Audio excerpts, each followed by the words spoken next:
welcome to Soprana Hotel Podcast. My name is Diana, and together with Sebastian, we will be sharing our more than 10 years of experience within hospitality sector, consulting, recruiting, and outsourcing. Exactly. And just imagine you are traveling around the world, maybe in the private case, maybe in a business point, and you have the clearness and the safetyness that every hotel, every traveling has the same quality, gives you a good feeling, good energy. And that is why we decided to invite you in our podcast as owner of a hotel, as management, as team member from a hotel, and as a guest as well. Over our podcast, we will go through the whole year cycle, sharing and discussing the processes of the hotel and sharing the best experiences and insights. Stay with us. Welcome to the April episode of Hotel Soprana podcast. And today, together with Sebastian, we have prepared some topic for you after international hiring, what we have been speaking previously about. Sebastian. Training, exactly. Training. It's April, right? And maybe when I compare it with Easter, yeah, it's around about April, right? And what is the magic about Easter? Magic about Easter. Yeah, somebody or you get little gifts, right? So painted eggs, for example, yeah. And then, for example, you get a painted egg, and you are surprised. You cut it and want to eat it. It doesn't relevant. It's a real egg or a chocolate egg, and then you say, "Oh, that's the wrong chocolate. I hate it." It's about training. Yeah. Can we train this egg that will be more relevant for us with a good chocolate, with a good taste, or not? So, that we have the right eggs in the basket. Better in the phrase, we have the right persons in our team to have a good time, or can create a good time, some magic time for our clients and guests in the hotel. So, how we can come there. Yeah. So I would suggest a few guidelines how hotels can get ready for training the teams, because sometimes the expectation is that, somebody who has been working in the same job position already knows the norms of hygiene, already knows what goes with what and how things work in the kitchen, for example. However, every hotel, every country has different requirements, different standards, and different culture. And therefore, to have everyone on the same level, and especially if the hotel has a bigger number of employees coming and higher turnover, maybe because of the season, there should be an onboarding plan that would be like a standard. What are the procedures, policies, what is the culture, overview of the roles and responsibilities. And of course, that should also be discussed in job interviews, because it can be some miscommunication and misunderstanding when someone comes to work and they find out that they need to do something extra, which they were not doing in their previous positions. But in this company, it is something that is just the way it's a process. It's a part of their job in there. So how to provide clear expectations, I think that's also something that should be set right in the process perspective. What is the goal? What are expectations for the new people in the job position? And I like how you have been working with a team, how to set expectations, how to provide that. Sebastian, that's your... Okay. At first, so we speak about this theoretical part, yes, with some helpful tools. On the one hand, we must share it to two things. One is the person and one is the position or the role. So, and then also the questions have to relate it to the role. On one side, it's about the quality, it's about, and so on, the standards from the hospitality field. And then also maybe some private questions or some personal questions relevant to the person, that we are having a filter or a better decision when we connect both, or we add to each other, that we have a good decision. Is this the right person or not? Or is the onboarding or not? And yeah, the typical thing is, and also when we start with team, when we work with teams, oh, what you said, I know everything. Okay, good. Knowledge is the first step. So the second one is, okay, wow, you know everything. Do you understand what I mean, what you mean? Okay, in both directions. Yeah. You can ask your possible employees, okay, what you understand, please repeat it with your words. And then you have some minimum 1% differences there. The third one is, okay, I'm on your side. I do the role or do the fulfillment like you want. It's fine for me. That are also my core values, and so on and so on. And the fourth one is to do it. These 4 steps you must do. You have to do that. You have the best chance to reach out a good quality. The most people have only the first 2. I know everything and I understand, but they have maybe another value, and there can be or can exist a gap. And you can train the person, but there will be the gap in every case. In the best case, these 4 steps are like a rolling model, and then maybe after 4 weeks, you can jump on the first step again. Okay, what is relevant now? This, and that. Doing every month, nearby the daily job. This is my recommendation. It must not be a fully day, but half an hour or 1 hour, that not only the management work with strategic, technical things, also the little team, maybe in the kitchen, maybe in the reception, maybe in the gardening, maybe in the spa area, and so on and so on. That you train your role in the process, in the daily business. And that could be very helpful because you are flexible to adjust something. What is necessary for that? A clear structure. This is what I was going to add, because if you remember, the one of the cases that we were working on is how to have clear, full hotel process and structure. Who is responsible for what? Where is information going? Who passes on this information, so that, for example, a chef knows how many guests are staying in the hotel, how much food they should be ordering, and so on, so that the communication is clear, open, and everybody knows who is responsible for what. So in this case, I believe that also having regular having regular meetings, it's essential. And also, yeah. And when you see such things, for example, by you now, please, 1 second, make a break. Drink something, then we jumping back on the path. It's necessary in this moment. Do you have some water nearby you? Yes. Good, please. Okay. Very important. Sorry for the interruption, but it is necessary.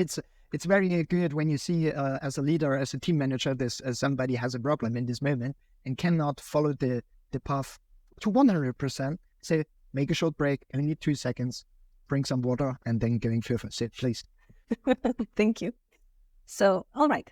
Next, a lot of hotel managers are asking, shall we do it using the old way, meeting, arranging everyone? When should we do it? Should we do it when the candidates are still back there and we should already start the training? And I know that some of our clients, they prefer training on site when everybody comes. They dedicate a special location, for example, in their hotel. They invite people who are training their teams and including their internal team manager. So what is your best practice? Should it be done online, or how to combine it, online or live? I know you will say that probably the best is live, right? Yeah. The question is, do you have guests online or live? The guests for the hotel, only live. And that is also my answer. You can use online to repeat, to maybe to have some kind of sure fix, to speak about also when not the whole team is in the hotel or. For me, it's live. We work with people, we work with humans, and especially in this, we don't produce a car where you have some parts to combine and so on, and with no emotion, something like that. So in the job, when you drive the car, you can have emotion, of course. And that is for me. So maybe you have to say it 3+1, or what else? That you have a live impulse, maybe one time in a quarter, and giving some clear appointments after that till the next one. So it could be a very good setting. You can implement some team building, what is necessary, about communication, about responsibility, about also development in the future. When I see sometimes in teams, what they do in their meetings has nothing to do with the daily business, has nothing to do to go to take a look in the future, has nothing to do to plan the next month. It's only about, oh my God, so some mini-me stuff, or who has done or not done the job, what is where on the task force, or some excuses. Exactly. So that's relevant. And so also it's not about the training. You must create a value for all for that. It is also some crazy stuff, maybe implement some crazy stuff that the people or the team members are allowed maybe to be a child again. So from the forwards and giving no value on what you do and so on. I think it is necessary. Live, yes, 100%, and add some online on it. I also, have been speaking about training with the hotel manager in Egypt. For me, it was very interesting when I was on vacation to observe how there is really a lot of staff, and different from, for example, whenever you're in Norway, people will be coming to you to say a word or a few to you, but there will not be that much of the connection. You basically see some staff, but it's an attitude very often that they will not disturb, their visitors. And they are kind of sometimes even trying to be like invisible, So they're supporting, they're helping. Again, depends on the hotel, because different hotels have different policies. Some have really, one of our clients, whenever I was visiting them, I loved that every single of the waiter who was coming to me while I was staying there really was a personality, really personality. And they were advising keeping the conversation, and it's like the people that you even want to talk to, even their outside looked somehow interestingly, a lot of colors in the hair, somebody with some tattoos, hipster and so on and so on. I just loved it. And it was very interesting to hear about their background, where they're coming internationally and so on. So again, in coming back to this Egypt experience in the hotel where I was staying, it was that I asked, how do you train people? Because I see so much of the staff, and in their hotel at the moment it was about 600 guests staying there. Mm-hmm. And normally it's about 3,000. And for now they have 850 people working in the hotel. So my natural question was, how do you train all the people? And they said that whenever they are hiring, they also provide that training. Training is also considered as an advantage. In their culture, the person who is giving you information, who is giving you knowledge, is considered to be as a master of the knowledge, and it's about respect.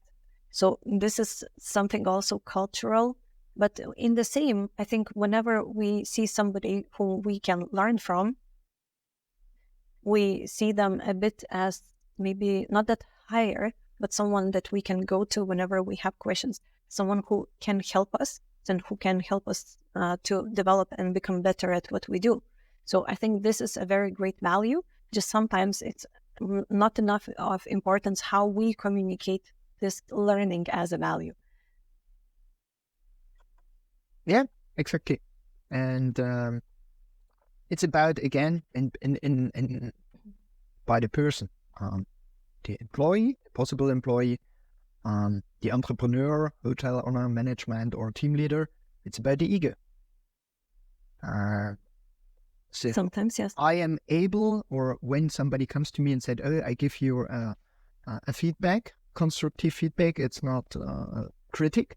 Constructive feedback is not the same as critic.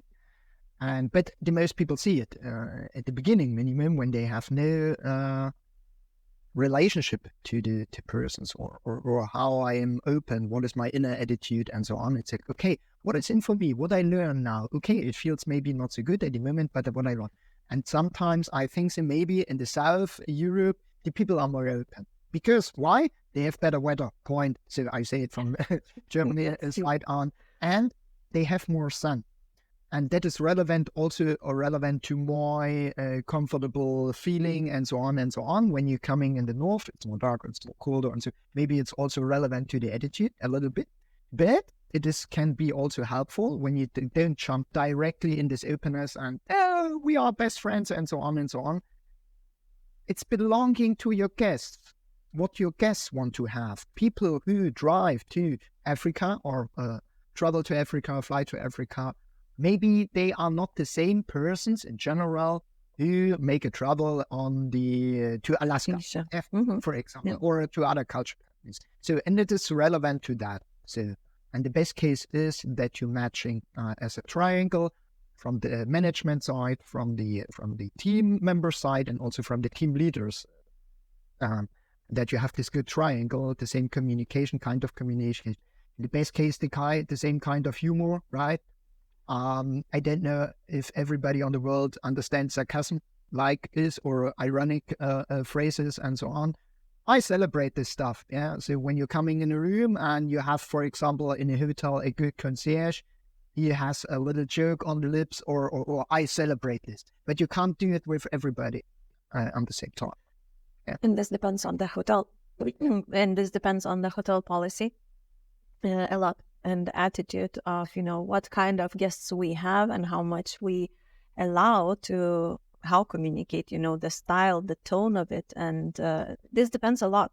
I totally. That we can train. Yes. That is train like you are like in a movie, like an actor, when you are, for example, such animating guy and say, go, water gym, water gym, water gym. Or how you can inspire people that nobody laying nearby the pool, everybody's in the pool. Kind of communication, and that you can train, that you are in the promoter style, in the animation style, and when you see, for example, a woman, maybe she has a lazy day, and how I can inspire them to do it with me or with the team or the other guests as well, and that we can train. It's a kind of communication, a code of communication. And that is learnable also for the team members and the personal stuff for the hospitality. Yeah, and I also truly agree that we need to set up all this as a system for within internally. It should be coming through strategic meeting with a team, internal team who is responsible for different departments, so that it would be working as a team, unified, working through the processes like a clock mechanism, and so that it would be flow. And then you can train your team and make it the best experience that you can for having to your guests and willing them to come back the next time. And the system helps you. It's not not the slavery of the system and seeing this as a negative point. The system helps you in every case, because the system is the same. The system is the same. How you use it day per day, that is on your point. But you have a guarantee, a guideline to survive or celebrate or whatever the day. And that's it. So the most people don't see the system as relevant because, oh, I'm a human, I'm flexible. It's give me too much boundaries or no. It is your handrail to have the same performance like yesterday and like tomorrow. And so on. And that then with a good system, you are much more flexible in a day. Thank you, Sebastian. You're welcome. See us in May. Thank you for visiting us at Hotel Soprana podcast about hospitality. Don't forget to subscribe, share, comment, and see you in 2 weeks.